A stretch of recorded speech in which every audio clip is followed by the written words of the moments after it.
Hello guys, Vaishnav institute of wisdom में आपका स्वागत है। और आज हम क्षितिज भाग 2 गद्य खंड का जो पहला चैप्टर है और वैसे क्षितिज जो पुस्तक है उसका 7वां अध्याय जिसका नाम है नेताजी का चश्मा और इसके जो लेखक है इनका नाम है स्वयं प्रकाश। तो सर्वप्रथम जो नेताजी का चश्मा जो पार्ट है इसके अंदर हम ये देखेंगे कि इनका जो जीवन परिचय यानी स्वयं प्रकाश जी कौन थे, इनका जन्म कब हुआ, इनकी मृत्यु कब हुई, फिर इसके बारे में शुरू करता हूँ। जो जन्म है इनका 1947, जब हमारा देश आज़ाद हुआ भारत 1947 में, तो इनका भी उसी समय क्या हुआ, जन्म हुआ। और कहाँ हुआ, इंदौर मध्य प्रदेश में, यानी 1947 के अंदर इनका जन्म हुआ। और फिर मृत्यु जो है इनकी 7 दिसंबर 2019 को इनकी मृत्यु हो गई।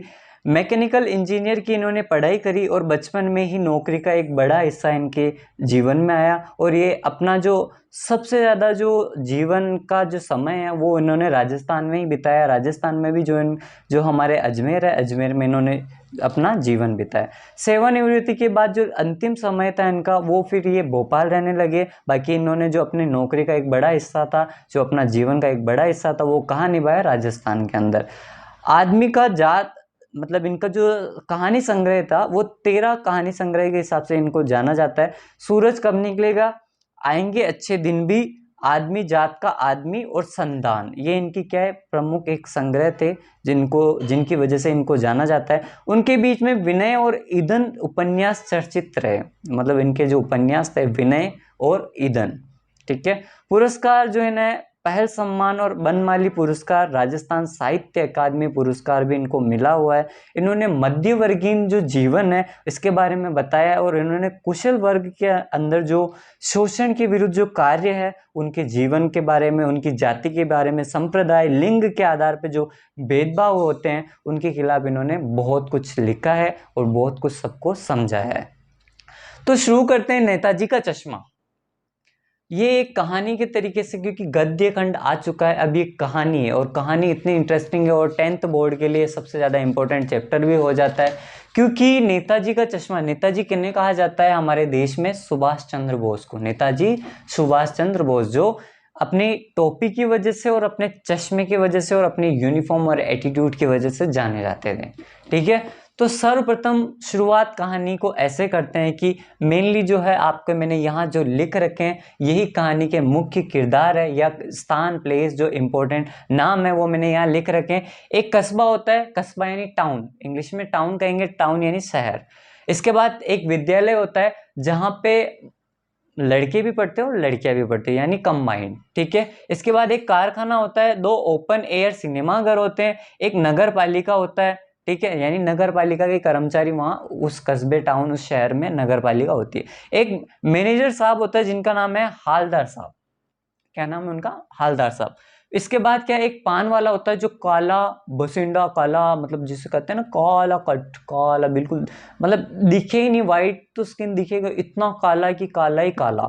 ठीक है। देख के इतना काला कि देखते ऐसा लगेगा कि यार इसका क्या कलर है। यानी बहुत पान वाला बहुत काला था, मोटा मोटा था, मतलब हेल्दी था बहुत ज्यादा, और तोंद उसकी ऐसे निकली हुई थी, जैसे मटका होता ना, मटका जैसे, वैसे तोंद निकली हुई थी।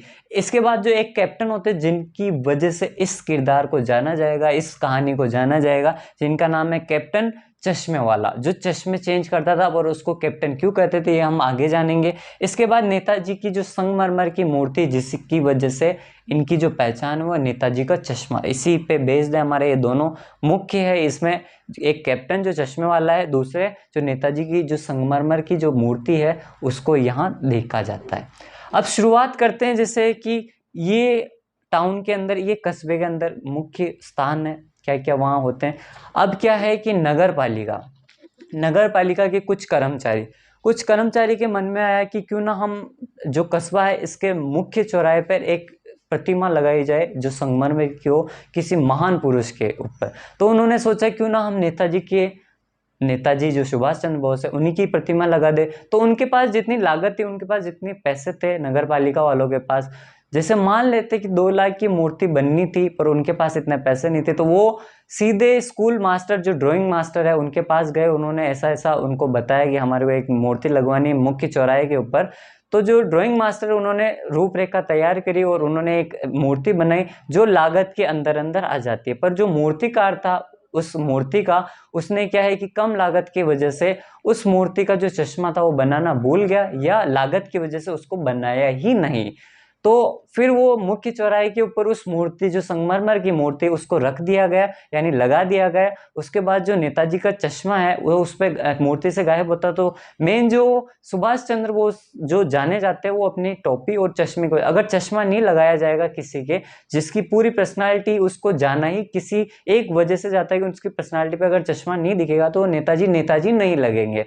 तो उनको जैसे ही लगाया, वहां मूर्ति को लगाया गया, तो सबसे जो इम्पोर्टेंट किरदार है यहाँ पे हालदार साहब, वो जब भी मैनेजर थे, ये अपने कारखाना जाते थे, हर 15 दिन में, महीने में 2 बार यानी 15 दिन में 1 बार ये उस कस्बे से निकला करते थे अपनी गाड़ी में बैठ के। तो इन्होंने सर्वप्रथम जब मूर्ति को देखा तो इनको एक अचंभा सा लगा, क्योंकि जो मूर्ति थी वो तो संगमरमर की थी, पर जो एक चश्मा था ना वो एक रियल चश्मा था। मूर्ति संगमरमर की यानी पत्थर की थी, पर जो चश्मा था वो एक रियल चश्मा था। तो इनको लगा कि यार क्या जो अलग दिखा, कुछ नया दिखा यहाँ। तो ये उस दिन देख के निकल गए। फिर वापस जब 15 दिन में ये वापस यहाँ आए, उस जगह से निकले, तो वापस उन्होंने देखा कि पहले जो चौड़ी पट्टी का जो चश्मा लगा हुआ था, जो रियल था, वो अब बदल के एक गोल चश्मा हो चुका है, जो नेताजी लगाया करते थे, गोल चश्मा। तो फिर इनको अच्छा लगा कि चलो पिछली बार कुछ अलग था, इस बार कुछ और अलग, यानी ये करता कौन है, इनके मन में एक उत्सुकता आई। पर इन्होंने उस टाइम पे भी इतना सीरियस ना लेके अपने कारखाने चले गए, क्योंकि ये मैनेजर थे और हालदार साहब थे, इनका नाम हालदार साहब था। तो जब ये तीसरी बार, महीने में 2 बार आया करते, तो जब ये तीसरी बार वापस 15 दिन के बाद ये आए, तो इन्होंने क्या है कि देखा कि वापस उस मूर्ति पे एक नया चश्मा था, वापस उस मूर्ति पे एक नया चश्मा था। तो नया चश्मा देख के इन्होंने सोचा कि यार कौन है ये। फिर इनकी उत्सुकता बढ़ती गई। फिर ये वहां गाड़ी रोकते हैं, उस मूर्ति के जस्ट बगल में ही एक पान वाला होता है। पान वाले के पास जाके बोलते हैं, क्यों भाई साहब, ये चश्मे को रोज हर 15 दिन में, या जब भी मैं हर 15 दिन में यहाँ से गुजरता हूँ, तो मुझे इस मूर्ति पे नया चश्मा देखने को मिलता है, ऐसा ये कौन करता है। तो सर्वप्रथम जो पान वाला था, वो उसने पान खा रखा था, गुटखा खा रखा था, और वो काला और मोटा और तोंदू था, बहुत तौंद निकली हुई थी उसकी। तो जब क्वेश्चन पूछा गया तो वो हंसा तो उसकी तोंद ऐसे ऐसे हिलने लगी, उसकी तोंद हिलने लगी। जैसे वो हंसा तो तोंद उसकी हिलने लगी। फिर उसने जो अपने मुंह में खा रखे थे गुटके या पान, उसको पीछे की साइड थूका, और फिर हालदार साहब को वो जवाब देता है, ये तो कैप्टन करता है। ये तो कौन करता है, ये तो चश्मे बदलने का काम जो इस मूर्ति पे, संगमरमर की जो नेताजी की मूर्ति, इसका काम तो कौन करता है, कैप्टन करता है। तो उन्होंने ये सोचा कि कैप्टन कौन। तो फिर मन ही मन में हालदार साहब सोचने की, कैप्टन होगा तो यानी कोई देश प्रेमी या किसी सेना से रिटायर कैप्टन होगा, जो आर्मी में रहा होगा, या आजाद हिंद फौज जो नेताजी सुभाष चंद्र बोस की एक सेना थी, उसमें कोई भूतपूर्व कोई सैनिक रहा जो कैप्टन रहा होगा। यानी एक ऐसा देशभक्त जो हर बार जब मैं 15 दिन में आता हूं तो उनका जो चश्मा है वो चेंज कर देता, जबकि जो ओरिजिनल मूर्ति है उस पे ओरिजिनल चश्मा जो मूर्ति के साथ लगना था वो नहीं है, पर वो ओरिजिनल चश्मा जो हम पहनते हैं वो चश्मा वहां हर बार बदला हुआ लगता है। तो जैसे ही तोंदू, जो आपके तोंदू मान है या तोंदू राम है, जो पान वाले, उन्होंने जैसे ऐसा जवाब दिया, तो फिर उनके मन की बात जान के जब हालदार साहब ने बोला कि ये तो सेना में रहा होगा, तो उसने एक जवाब दिया हालदार साहब को, भला लंगड़ा कब से सेना में भर्ती होने लगे, मतलब लंगड़े कब से सेना में भर्ती होने लगे। यानी जो कैप्टन जो चश्मा वाला था वो एक लंगड़ा इंसान था, उसके पैर में प्रॉब्लम थी, जो लंगड़ा के चलता था।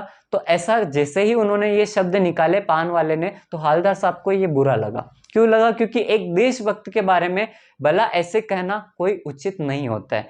तो फिर वो उस दिन पान खा के वहां से वो चले गए।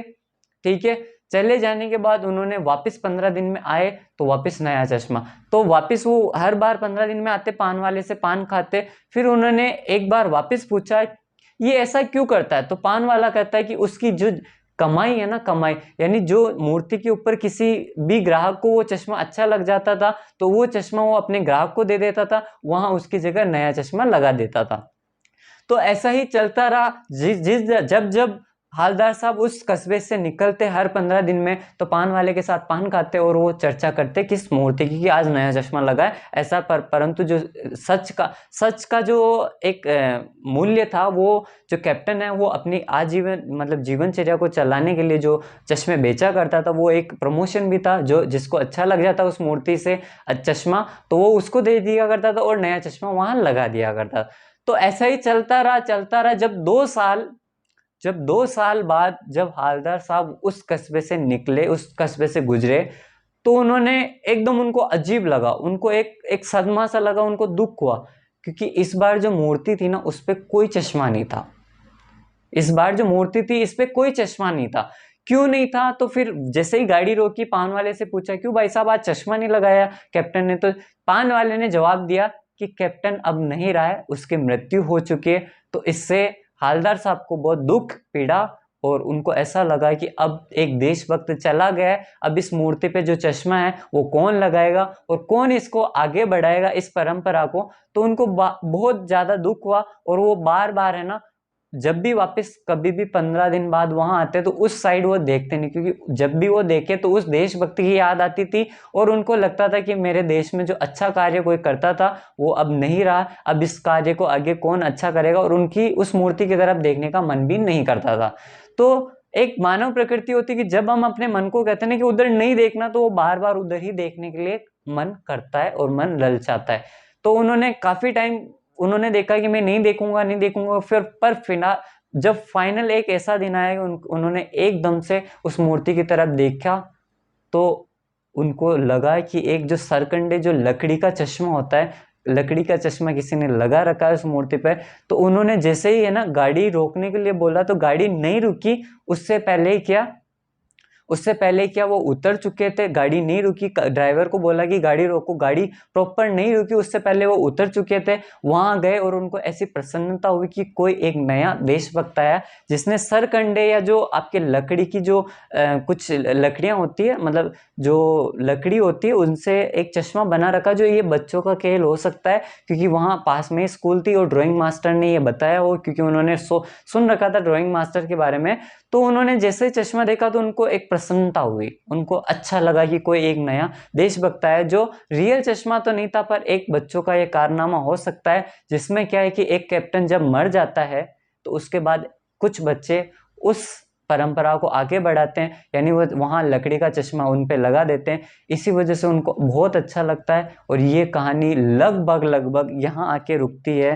ठीक है, इसके बाद क्या है कि जो हालदार साहब होते हैं, हालदार साहब की है ना, उस दिन जब उनको बच्चों ने ऐसे ही उनकी कर्तव्य जो उन्होंने बताया कि चश्मा लगा दिया है, तो उनकी आंखों में आंसू आ जाते हैं। वो ये सोचते कि जब बच्चों की मनोभावना देश के प्रति इतनी अच्छी है, जो मास्टर इतना अच्छा पढ़ाता है देशभक्ति के बारे में, वो देश कभी पीछे रह ही नहीं सकता। उनकी आंखों में आंसू आ जाते हैं और वो सोचते कि मेरा देश आज भी महान है। जो एक मूर्तिकार की जो गलती थी या एक लागत की कमी थी, उसको छुपाने के लिए एक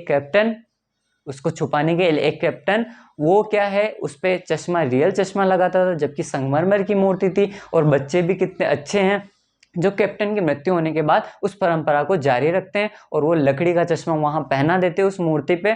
इससे क्या लगता है कि जो देशभक्ति है ना, आज भी लोगों में कहीं ना कहीं कायम है। जो छोटे बच्चे हो या कभी कभी कुछ अच्छे इंसान जो अपनी दिनचर्या के हिसाब से, जरूरी नहीं कि हम जो देशभक्ति है वो बॉर्डर पे दिखाए, कभी कभी भोलापन जो होता है ना, कभी कभी अच्छा कार्य भी हमारे देश के लिए बहुत अच्छा होता है, इसी वजह से उसको भी हम देशभक्ति कह सकते हैं। तो यही है कि जरूरी नहीं देशभक्ति जान दे के निभाई जाए या दिखाई जाए, इससे अच्छा कुछ अच्छा कार्य करके अपने देश के प्रति किसी की सहायता करो, ये भी एक देशभक्ति है। जरूरी नहीं कि बॉर्डर पे आप एक सैनिक के तरीके से लड़ोगे तो ही आप देशभक्त होगे। कभी कभी अच्छा कार्य किया करो, जैसे कैप्टन किया करता था, ठीक है, जैसे बच्चे किया करते हैं। अब जो इसमें सबसे इंपॉर्टेंट जो क्वेश्चन है, इंपॉर्टेंट क्वेश्चन के बारे में मैं बताता हूं। अब एक क्वेश्चन आता है सबसे इंपॉर्टेंट, जिसमें सेनानी ना होते हुए भी चश्मे वाले को लोग कैप्टन क्यों कहा करते थे? क्यों उस चश्मे वालों को कैप्टन नाम से जाना जाता था? क्या था ऐसा जिसकी वजह से उसको कैप्टन कहा जाता? तो जो चश्मे वाला कभी सेना में नहीं रहा, वो लंगड़ा इंसान था, जैसा कि पान वाले ने बताया। परंतु चश्मे वाला एक देशभक्त नागरिक था। उनके हृदय में देश के वीर जवानों के प्रति बहुत सम्मान था। नेताजी की मूर्ति पर चश्मा लगाकर मूर्तिकार की जो गलती थी ना, मतलब जो चश्मा मूर्तिकार ने नहीं लगाया था, जो गलती करी थी या लागत की कमी थी, उसको छुपाने के लिए जो कैप्टन है वो वहां जाता और रियल चश्मा उस मूर्ति पे लगा देता। यानी इससे ये दिखता है कि वो एक कैप्टन ना होते हुए भी वो बहुत अच्छा इंसान था। क्यों? क्योंकि उसने देशभक्ति का कार्य इतने अच्छे से करा कि सब लोग उसकी तारीफ किया करते थे, सब लोग उसका सम्मान किया करते थे।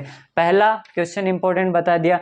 फिर सेकंड जो क्वेश्चन है, हालदार साहब ने ड्राइवर को पहले ही चौराहे पर गाड़ी रोकने के लिए पहले मना करा था, किंतु बाद में वो हालदार साहब जो है अपने ड्राइवर को क्यों गाड़ी रोकने के लिए बोलते हैं, वर्णन करो। ये दूसरा इंपॉर्टेंट क्वेश्चन है। तीसरा है, वो लंगड़ा क्या जाएगा फौज में, पागल है पागल वो तो। ठीक है, पागल है पागल हो तो ये कथन किसके द्वारा कहा गया और किनको कहा गया? तो ये आपको बताना, पान वाले ने बोला था कि वो तो लंगड़ा है, लंगड़ा है तो वो फौज में क्या जाएगा, वो तो पागल है पागल, जो दिन बे दिन कभी भी नए नए चश्मे वहां लगा देता है और बाकी के जो चश्मे जिसको पसंद आ जाते हैं वो उनको दे देता है।